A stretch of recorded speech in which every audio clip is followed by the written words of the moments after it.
പത്തനംതിട്ടയിലെ LDF സ്ഥാനാർത്ഥി doctor TM Thomas ഐസക്കിന് കളക്ടറുടെ നോട്ടീസ്.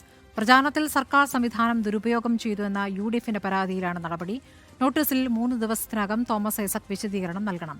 പ്രവീൺ പുരുഷോത്തമൻ വിവരങ്ങളുമായി. പ്രവീൺ, എന്താണ് നോട്ടീസിൽ പറയുന്നത്? എന്താണ് UDFന്റെ പരാതി?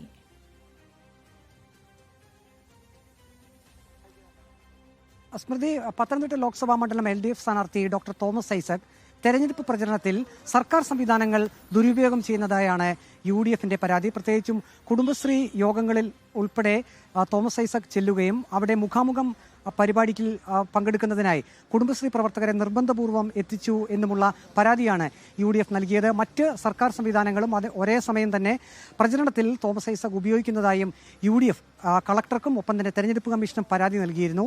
ഈ പരാതിയിന്മേലാണ് ഇപ്പോൾ പത്തനംതിട്ട ജില്ലാ കളക്ടർ ഡോക്ടർ തോമസ് ഐസക്കിനോട് വിശദീകരണം തേടിയിരിക്കുന്നത്. ഇത് സംബന്ധിച്ച് നോട്ടീസും ഡോക്ടർ തോമസ് ഐസക്കിന് അയച്ചിട്ടുണ്ട്. 3 ദിവസത്തിനകം ഈ UDFന്റെ പരാതിയിന്മേൽ വിശദീകരണം നൽകണമെന്നാണ് ഡോക്ടർ തോമസ് ഐസക്കിനോട് ജില്ലാ കളക്ടർ നോട്ടീസിലൂടെ ആവശ്യപ്പെട്ടിരിക്കുന്നത്. അതേസമയം നേരത്തെ തന്നെ ഈ വിഷയം റിപ്പോർട്ടർ TV റിപ്പോർട്ട് ചെയ്തിരുന്നു.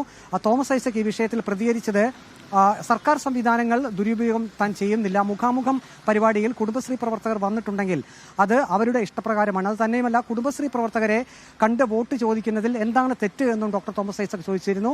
അതേസമയം UDFന്റെ ഭാഗത്തു നിന്നുള്ള ഒരു പരാതി എന്നുള്ളത് കുടുംബശ്രീ ഉൾപ്പെടെയുള്ള പ്രസ്ഥാനങ്ങളെ LDF സ്ഥാനാർത്ഥിയുടെ തെരഞ്ഞെടുപ്പ് പ്രചരണത്തിനായി ഉപയോഗിക്കുന്നു. CDS ചെയർപേഴ്സൺ പോലും നിർബന്ധമായും കുടുംബശ്രീ അംഗങ്ങൾ, അതിൻ്റെ പ്രസിഡന്റും കുടുംബശ്രീ പ്രസിഡന്റ് ഉൾപ്പെടെയുള്ളവർ തോമസ് ഐസക്കിൻ്റെ മുഖാമുഖം പരിപാടിയിൽ പങ്കെടുക്കണമെന്ന് പറഞ്ഞ് ഓഡിയോ സന്ദേശം ഇട്ടിരുന്നു. ആ രീതിയിലുള്ള പരാതികളും UDF ജില്ലാ കളക്ടർക്ക് നൽകിയിരുന്നു. ഏതായാലും ഈ ഒരു വിഷയത്തിൽ 3 ദിവസത്തിനകം ഡോക്ടർ തോമസ് ഐസക് കളക്ടർക്ക് വിശദീകരണം നൽകണമെന്നാണ് ഈ നോട്ടീസിൽ ആവശ്യപ്പെട്ടിരിക്കുന്നത്. സ്മൃതി. ശരി, പ്രവീൺ പുരുഷോത്തമനാണ് വിവരങ്ങൾ നൽകിയത്.